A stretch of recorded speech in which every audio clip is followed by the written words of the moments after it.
Bonjour et merci de nous retrouver sur le plateau d'Un cœur qui écoute, votre émission de spiritualité. Aujourd'hui, nous avons la joie de recevoir Sœur Rossi. Bonjour ma sœur. Bonjour. Alors vous êtes venue de Suisse. C'est ça. Merci. Alors nous abordons la fin de l'année consacrée, un thème qui vous est cher, puisque vous êtes supérieure générale des Sœurs de Sainte-Ursule de Fribourg. Alors c'est aussi parce que vous avez collaboré à un livre, Aimer c'est tout donner, une somme de 80 témoignages de religieux de Suisse romande. D'ailleurs, on avait reçu Daniel Pittet il y a quelques mois ici même. Et puis là, c'est la fin de l'année consacrée, donc la boucle est bouclée. Alors vous allez nous raconter tout cela, mais auparavant, je vous invite à lire un extrait de texte que vous avez choisi. Alors j'ai choisi un extrait du message qui ouvre le livre Aimer c'est tout donner. C'est le pape François qui a écrit ce texte et que nous avons mis en en-tête du livre.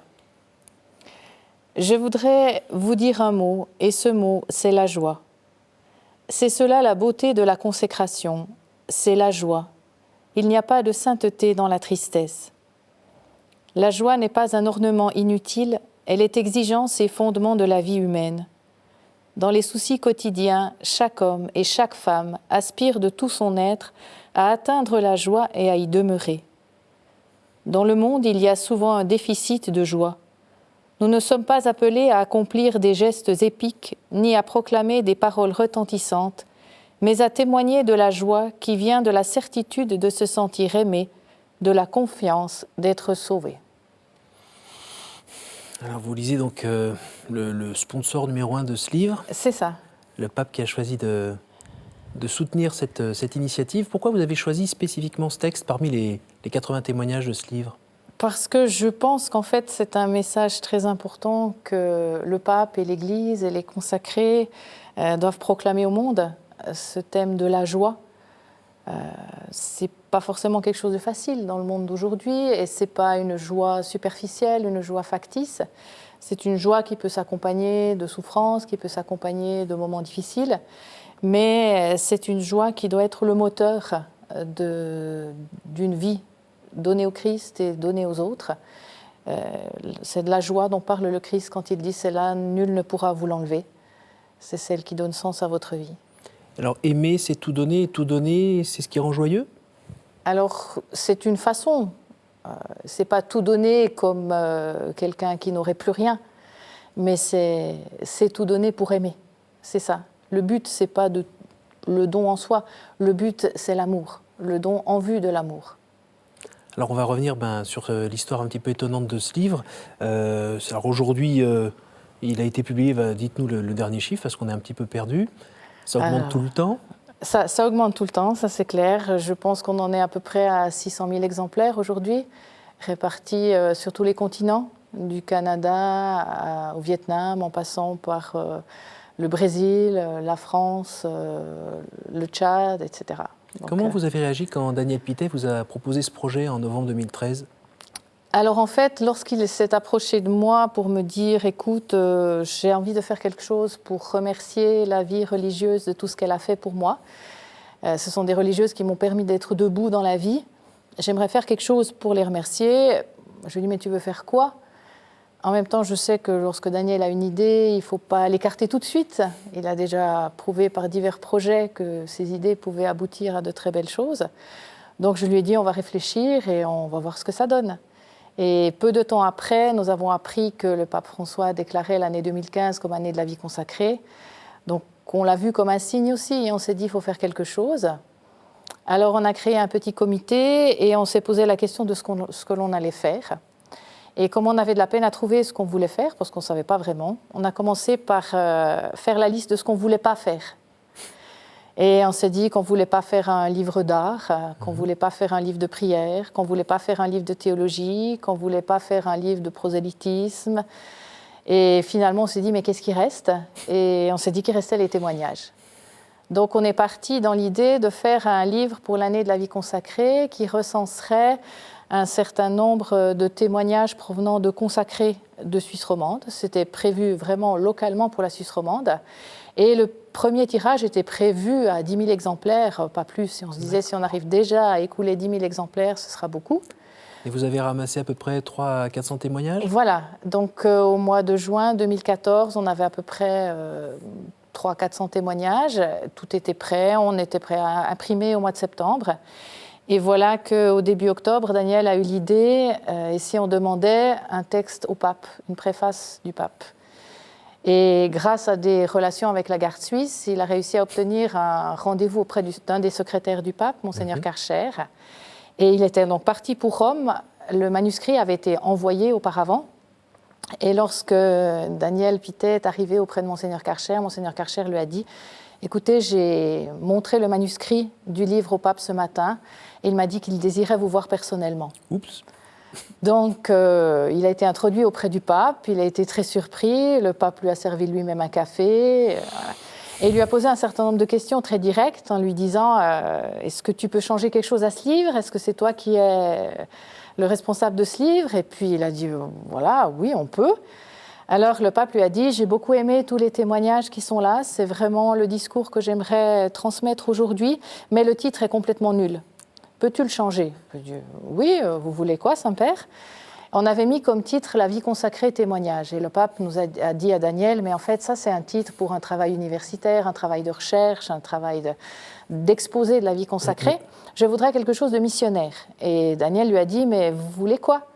Il a dit « Mais par exemple, aimer, c'est tout donner. » Elle a dit « Bon, ben voilà, la phrase de Sainte Thérèse, c'est missionnaire, on prendra ça. » Et après, le pape lui a dit « Et alors, je vous demande de traduire ce livre dans de très nombreuses langues, de le diffuser dans très nombreux pays et notamment gratuitement dans les pays pauvres, surtout en Afrique. Et je ferai moi-même la publicité du livre. » Et Daniel lui a dit « Mais comment allez-vous faire ça ?» Alors le pape a dit « Eh bien, tu reviendras dans 15 jours avec le livre prêt et on fera une photo de moi tenant le livre et ce sera la 4e de couverture. » Et c'est ce que ça a donné 15 jours après.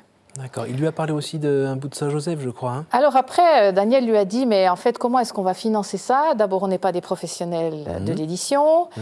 Déjà, trouver des traductions, on va faire comment? Et ensuite, qui va payer tout ça?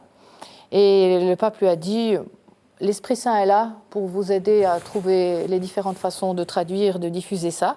Et pour les questions financières, vous ferez comme moi. Vous prierez Saint-Joseph et vous trouverez. Alors on est parti un peu comme ça, Daniel est revenu de Rome et on s'est dit qu'est-ce qu'on fait? Ça change complètement notre projet, ça change complètement notre investissement dans cette aventure. Vous l'avez accueilli tout de suite, cette aventure, comme quelque chose de bon? Moi je dirais que personnellement je l'ai accueilli comme un appel. Voilà, ça paraissait vrai, ça paraissait juste. En même temps on s'est dit on va voir, on essaye. Et puis très vite par le réseau des consacrés du monde on a trouvé des traducteurs. Donc voilà, les choses se faisaient petit à petit. Vous avez vu l'intervention de la grâce, du Saint-Esprit, de la Providence? On ne comprenait pas pourquoi le pape était pareillement touché par ces textes. Et en fait, plus on parlait avec lui, plus on y réfléchissait, plus on se rendait compte qu'il avait apprécié la simplicité et l'authenticité de ces textes. C'est une façon de dire simplement ce qu'est la vie consacrée aujourd'hui, sans fioriture, sans...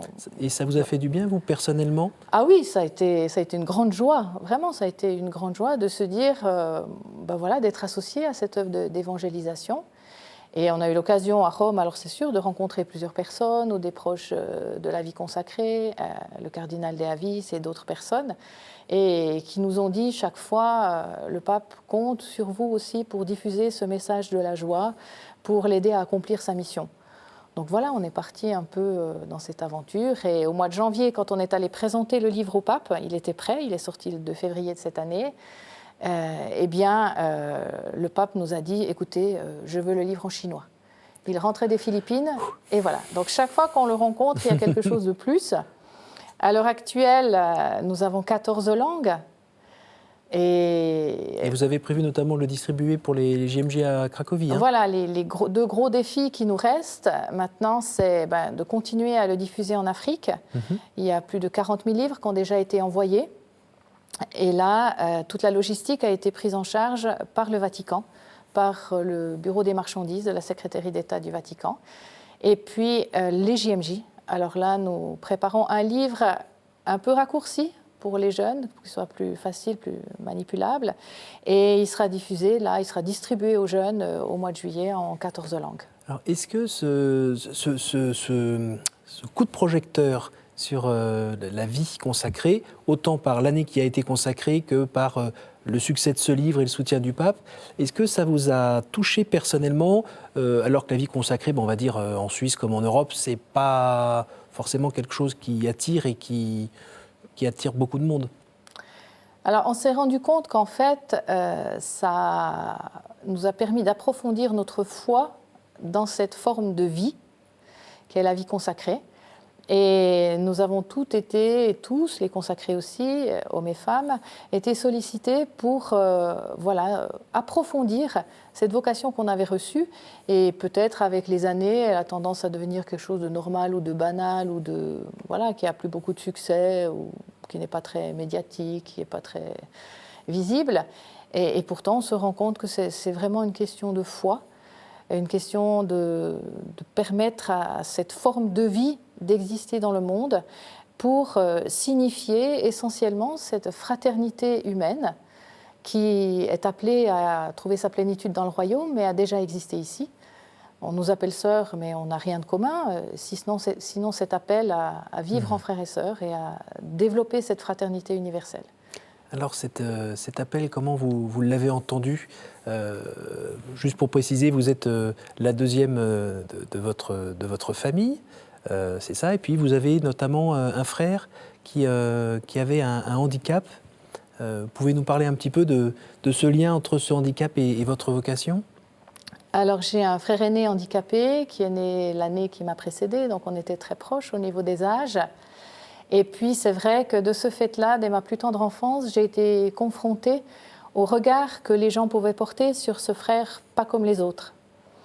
Alors comme enfant, pour moi, c'était mon frère. Mon frère qui m'aimait et que j'aimais, et je ne voyais pas de différence avec mon autre frère. Et pourtant, pour les adultes, je voyais que souvent, c'était plutôt un handicapé qui pouvait ou gêner, ou poser question, ou faire pitié. Et j'avais beaucoup de peine à comprendre leur attitude. Je me disais, mais ils ne regardent pas juste. Et en fait, ça m'a beaucoup intriguée jusqu'au jour où je suis entrée à l'école primaire. Et j'avais une sœur Ursuline comme maîtresse. Et dans ma classe, il y avait une fille qui avait aussi un handicap. Elle avait le même prénom que moi d'ailleurs. Et le regard de cette sœur sur cet élève ayant un handicap m'a beaucoup touchée. Et je me suis dit, elle regarde juste. Et vous sauriez qualifier ce regard? C'était un regard qui passait au-delà du handicap. Et c'est quelque chose qu'on m'a dit assez souvent, quand tu parles de ton frère, on n'a pas l'impression que tu parles d'un handicapé. Je dis, mais non, je parle de mon frère. Donc cette sœur savait regarder la personne et ne pas se heurter à quelque chose d'extérieur ou quelque chose qui pouvait bloquer ou braquer. Et en fait, je me suis dit, comme petite fille, cette sœur, elle a sûrement découvert le secret du regard sur les personnes. Donc, quand je serai grande, je ferai comme elle. Bon, ça a marché. Voilà. Donc, Et aujourd'hui, vous sauriez dire ce qui faisait qu'elle avait un regard différent sur votre frère, la raison? Alors, en fait, quand je suis arrivée à l'âge adulte, j'ai voulu aller revoir cette sœur pour avoir un regard un peu plus adulte et qui comprenne un peu mieux. Et j'ai vu dans le regard de cette sœur, mais aussi dans le regard des autres sœurs de la communauté, cette même attitude. Et je me suis dit, mais qu'est-ce qui s'est passé?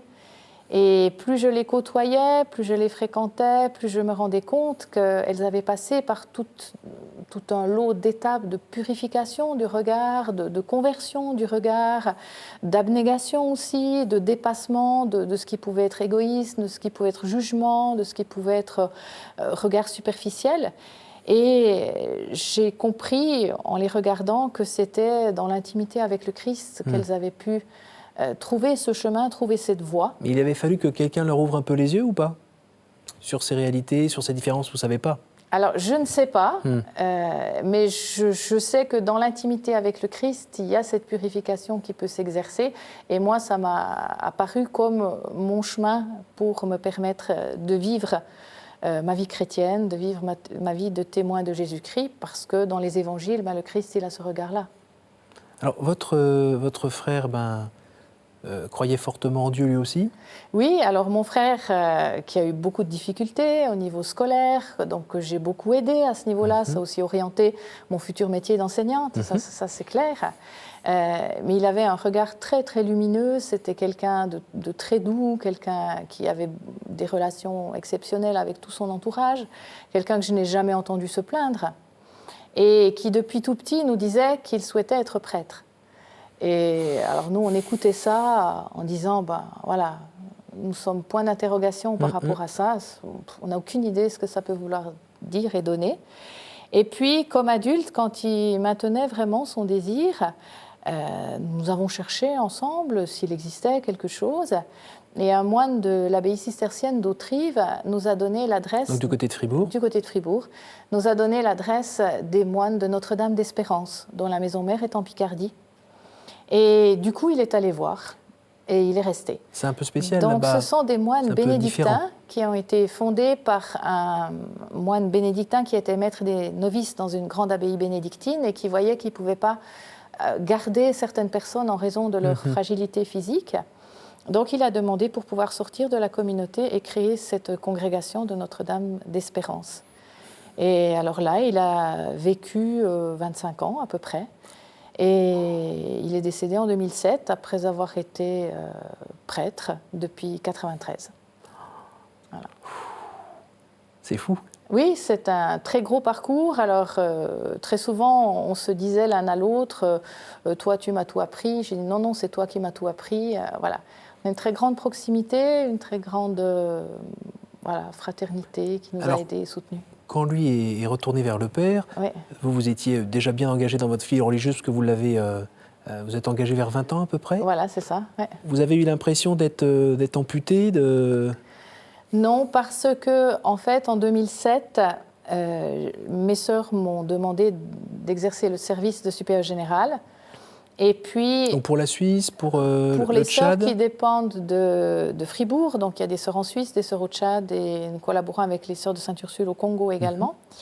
Et là, en 2007, j'avais été élue en avril, et en automne 2007, mon frère est venu passer quelques jours chez nous en vacances, et puis je l'ai ramené. Il était à ce moment-là en communauté à Évian, donc pas très loin de la Suisse. Je l'ai ramené. Et il m'a demandé de nous arrêter dans un restaurant, ce qu'il ne faisait jamais. Et là, il m'a dit comment il voyait ma mission de supérieur général, ce à quoi je devais faire attention, ce qu'il fallait faire, pas faire. J'avais vraiment l'impression d'un testament. Il m'a livré énormément de choses, voilà, de ce qu'il avait compris de la vie, de ce qu'il ressentait, de ce qu'il voyait. Et puis, je suis rentrée, j'ai dit à mes sœurs, je pense que je ne le reverrai plus parce qu'il n'y avait aucun signe qu'il allait partir. Mais 3 semaines après, il faisait une crise cardiaque et il est décédé en se préparant à célébrer la messe. Alors, je ne peux pas dire que j'ai été amputée. Je pense que sa présence est devenue d'autant plus importante. J'avais l'impression qu'il m'avait tout dit et que j'avais à mettre en œuvre l'enseignement qu'il m'avait donné par le long de sa vie. Pour vous, il a déjà une petite place au paradis, là ? Ah, je pense qu'il a une très grande place au paradis. Et dans votre vie de foi, il a une présence comme intercesseur comme... Ah oui, continuellement. Quand j'ai des difficultés, je lui dis de s'occuper de ça. Il est efficace ? Il est très efficace. Quand il était moine, là, et que j'avais des soucis ou des problèmes, je lui disais, écoute, est-ce que tu peux prier pour telle et telle intention ? Et puis, une fois, je lui ai dit, mais tu sais, je t'en donne tellement que j'ai peur de te lasser. Il m'a dit, non, mais c'est mon métier. Alors, je pense que maintenant, c'est encore plus son métier. Donc, je n'ai aucun scrupule à lui confier beaucoup de choses. Je vois que je n'ai pas noté son prénom. Il s'appelait Pierre-Marie. Pierre-Marie. Et Bernard-Marie en religion. Alors, vous avez donc, vous êtes rentré en vocation, enfin, vous avez découvert vraiment votre vocation à 20 ans à peu près ? Oui, voilà. En fait. Ouais. Après, il y a eu 20 ans d'enseignement ? Grosso modo, 20 ans d'enseignement, voilà, d'abord les études à l'université, là. Et puis j'ai enseigné pendant 20 ans dans notre école secondaire, qui est une école d'un niveau collège. D'abord un certain nombre d'années comme enseignante, puis après avec la direction de l'école. Et mon expérience avec mon frère m'a aussi aidé à trouver un créneau pour des enfants ayant davantage de difficultés, que ce soit au niveau dyslexique, au niveau dyscalculique, au niveau hyperactivité, etc. Donc c'est vrai que j'ai pu profiter de l'expérience que j'avais acquise à la maison pour essayer d'être présente à ces jeunes.